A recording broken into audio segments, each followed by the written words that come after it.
परकीय गुंतवणुकीत महाराष्ट्र अग्रेसर। वर्षभराच्या 94.71% गुंतवणूक फक्त 6 महिन्यात। मुख्यमंत्री फडणवीसांची माहिती।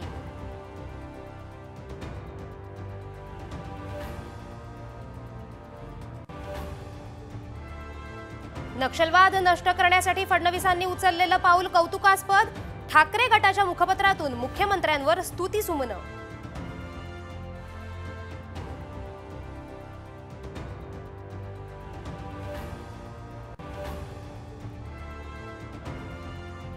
शरद पवार, अजित पवार आणि भुजबळ आज एकाच व्यासपीठावर येण्याची शक्यता।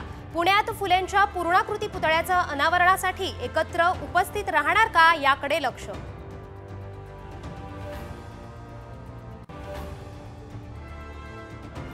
काश्मीरचं नाव बदलून कश्यप ठेवलं जाण्याची शक्यता। केंद्रीय गृहमंत्री अमित शहांचे संकेत।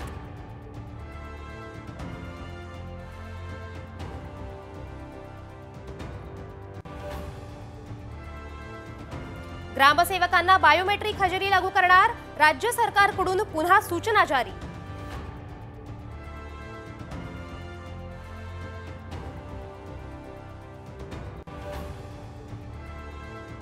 राज्यातील गायब झालेली थंडी पुन्हा परतली। विदर्भासह उत्तर महाराष्ट्रात किमान तापमानाचा पारा 10 अंशांच्या खाली घसरला।